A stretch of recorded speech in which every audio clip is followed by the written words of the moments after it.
Hello friends, welcome to my YouTube channel Parul Pathshala. Friends, आज की video में हम जॉन कीट्स की बहुत ही फेमस पोएम को डिस्कस करेंगे जिसका नाम है odd on Grecian earn.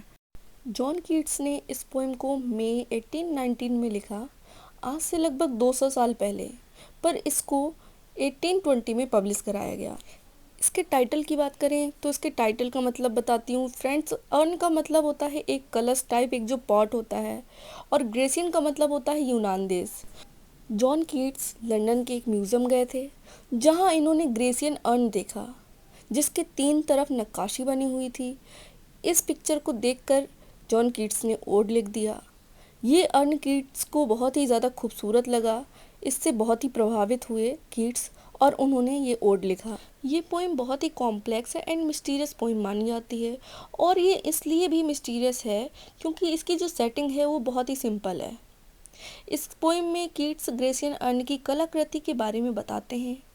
Poet इस अर्न को देखकर पुरानी सभ्यता को समझने की कोशिश करता है। इस पोइम में डेफिनेट कोई राइम स्कीम नहीं है, हर स्टैंजा एक अलग ही राइम स्कीम को फॉलो करता है। साथ ही फ्रेंड्स, अगर बात करें थीम की तो इस पोइम में काफ़ी सारी थीम डिस्कस की गई हैं। सबसे पहली थीम की बात करें तो सबसे पहले जो थीम आती है वो हिस्ट्री है। किस तरह से समय बदलता है, क्या कुछ चेंजेस आते हैं, ये सब हम इस अर्न को देखकर समझ सकते हैं। दूसरी थीम की बात करें तो दूसरी थीम बेस्ड है मॉर्टेलिटी एंड डेथ पे। कैसे लोगों की डेथ हो जाती है, कैसे लोग इस लाइफ से दूर चले जाते हैं। बट ये जो अर्न है ये नॉन लिविंग थिंग्स है, तो ये कभी नहीं मरने वाला है, ये हमेशा अमर रहेगा, ये हमेशा अपने आने वाली जनरेशन को अपनी कहानी बताता रहेगा। अगर थर्ड थीम की बात करें तो थर्ड जो थीम है, लास्ट थीम, वो है ट्रुथ एंड ब्यूटी। इस पोएम में ये समझाने की कोशिश करी गई है कि ट्रुथ एंड ब्यूटी दोनों सेम है, इसमें कोई फ़र्क नहीं है, कोई अंतर नहीं है। तो ये सारी चीज़ें हम बेहतर समझेंगे जब हम इस पोएम को पढ़ेंगे। सो फ्रेंड्स, ये था पोएम का ब्रीफ इंट्रोडक्शन। अगर आपको वीडियो ज़्यादा लंबा लग रहा है या बड़ी लग रही है तो आप इसको स्पीड में बढ़ाकर भी देख सकते हैं। तो अब ज़्यादा टाइम ना वेस्ट करते हुए चलिए वीडियो को स्टार्ट करते हैं। सो पोएम की स्टार्टिंग लाइन है, दाउ स्टिल अनरेविस्ड ब्राइट ऑफ क्वाइटनेस। यहाँ दाउ ओल्ड इंग्लिश का वर्ड है जिसका मीन्स होता है यू। यहाँ दाउ वर्ड ग्रेसियन अर्न के लिए यूज़ हुआ है। पोएट ग्रेसियन अर्न से बोलता है कि तुम क्वाइटनेस की अनरेविस्ड ब्राइड हो। फ्रेंड, अनरेविस्ड का मतलब होता है अनटच्ड, जिसको शादी के बाद हाथ ना लगाया हो, प्योर लेडी हो, और उसको अनरेविस्ड बोलते हैं। तो कीट्स उस अर्न से बोलते हैं तुम क्वाइटनेस के अनरेविस्ड दुल्हन हो, मतलब तुमने क्वाइटनेस से शादी करी हुई है। नेक्स्ट लाइन में बोलते हैं thou foster child of silence and slow time. Keats उस अर्न को कहते हैं तुम साइलेंस एंड स्लो टाइम के फॉस्टर चाइल्ड हो।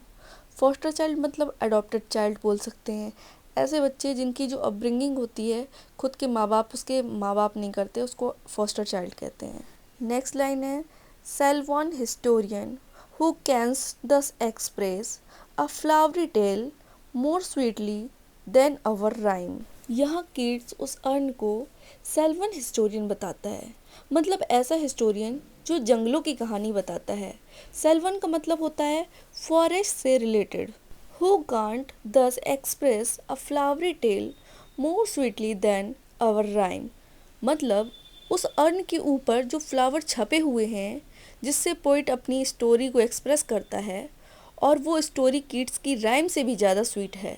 इस लाइन में कीट्स ने खुद बोला है स्वीटली देन आवर राइम। अब इसके बाद की लाइंस में कीट्स थोड़ा पास जाके देखता है और बोलता है what leaves fringed legend hunts about Dai shape. इस लाइन का मतलब है उस अर्न के ऊपर कुछ पिक्चर छपी हुई हैं और वो पिक्चर कोई स्टोरी बता रही हैं। इसका मतलब ये है, कीट्स उस अर्न से बोलता है जो तुम्हारे किनारों में पत्तियां बनी हैं वो क्या स्टोरी बयां कर रही हैं। ऑफ डेटीज और मॉर्टल्स और ऑफ बोथ्स, यानी तुम्हारे किनारों में जो पत्तियां उभरी हुई हैं वह किसकी कहानी बयां करती है। ऑफ डेटीज देवताओं की, और मॉर्टल्स या इंसानों की, और ऑफ बोथ्स या इन दोनों की। तुम किसकी कहानी बता रहे हो यह मैं जानना चाहता हूँ। आगे की लाइंस हैं, इन टेम्पल और द डेल्स ऑफ आर्केडीज पोइट कहता है कि तुम कहाँ की कहानी सुना रहे हो, या किसी टेम्पल की है या किसी आर्केडिस की डेल्स की है। तुम किस जगह की कहानी सुना रहे हो, ये किसी देवता की कहानी है, इंसान की कहानी है, या इन दोनों की कहानी है, किसी टेम्पल की कहानी है या किसी आर्केडिस की डेल्स की कहानी है।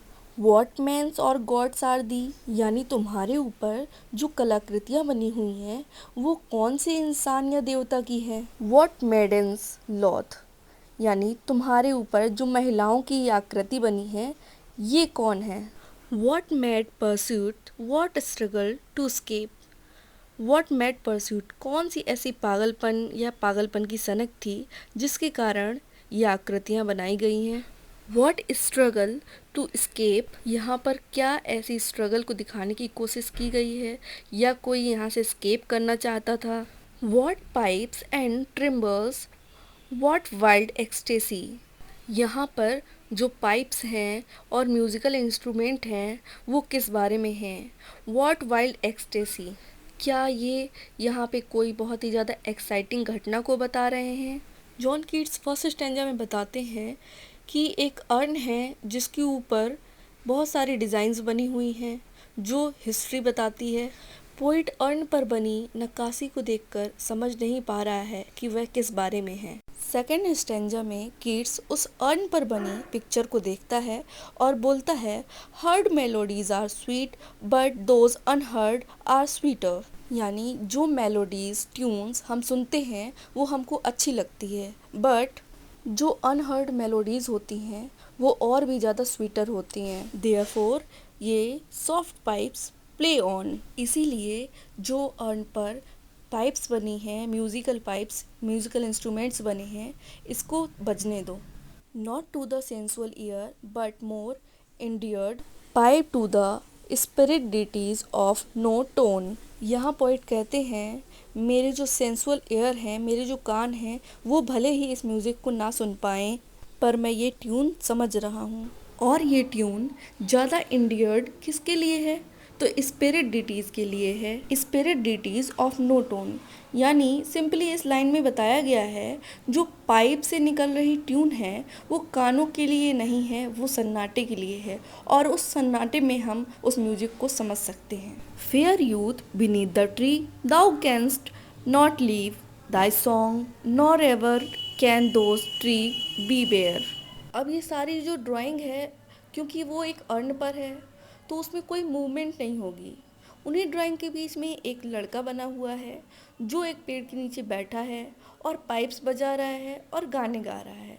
तो पोइट उसके लिए कहते हैं जो लड़का है वो फेयर यूथ है, तुम कभी भी अपना गाना बंद नहीं कर सकते हो, ट्यून को तुम नहीं रोक सकते हो, और साथ ही जिस पेड़ के नीचे तुम बैठे हो उस पेड़ के पत्ते कभी भी नहीं गिरेंगे। Bold lover never never canst thou kiss. अब यहाँ पर एक और डिज़ाइन के बारे में बताया जा रहा है जो कि इस अर्न पर बनी हुई है और ये पेंटिंग है दो लवर्स की। तो यहाँ पर पोइट कहते हैं ये जो लवर्स हैं ये कभी भी किस नहीं कर सकते क्योंकि ये इस अर्न पर बने हुए हैं। Though winning near the goal yet do not grieve, यानी भले ही तुम अपने गोल के इतने पास होकर भी उसे जीत नहीं पा रहे हो, यानी किस नहीं कर पा रहे हो, फिर भी तुम दुखी मत हो। और इसका एक बहुत अच्छा रीज़न भी है, सी कैन नॉट फेड, यानी जो तुम्हारी लवर है वो कभी फेड नहीं होगी, हमेशा तुम्हारे पास रहेगी। Though thou hast not thy bliss for ever wilt thou love and she be fair, यानी भले ही तुम्हारी ब्लिस तुम्हें नहीं मिल रही है लेकिन ये जो तुम्हारा प्यार है वैसा ही रहेगा और तुम्हारी लवर हमेशा ऐसे ही ब्यूटीफुल रहेगी। समय का उस पर कोई असर नहीं होगा, वो कभी भी बूढ़ी नहीं होगी। तो इसलिए तुम ये सोचकर हार मत मानो, तुम्हारा प्यार और भी आगे हमेशा ऐसा ही चलता रहेगा। तो फ्रेंड्स ये दूसरा स्टैंजा था। इसके अंदर किड्स ने अर्न पर छपी हुई दूसरी पिक्चर को देखा जो कि एक जवान लड़का पेड़ के नीचे बांसुरी बजा रहा था। पोइट उससे बोलता है कि तुम हमेशा एक ही गीत गाओगे, तुम जिस पेड़ के नीचे बैठे हो उसकी पत्तियां कभी नहीं गिरेंगी। तुम अपनी लवर को किस नहीं कर सकते, लेकिन ये तुम्हारा प्यार हमेशा ही ऐसा रहेगा और वो हमेशा ही ऐसे ब्यूटीफुल रहेगी। समय का उस पर कोई असर नहीं होगा। तो फ्रेंड्स, आज की वीडियो में हमने इस पोएम के 2 स्टैंजा कवर किए हैं। नेक्स्ट वीडियो में बचे हुए 3 स्टैंजा कवर करेंगे। तो अगर आपको वीडियो पसंद आई हो तो कमेंट सेक्शन में लिख के ज़रूर बताएं। सो गाइज़, प्लीज़ वीडियो को लाइक करिए, कमेंट करिए, शेयर करिए और सब्सक्राइब करिए। Thank you.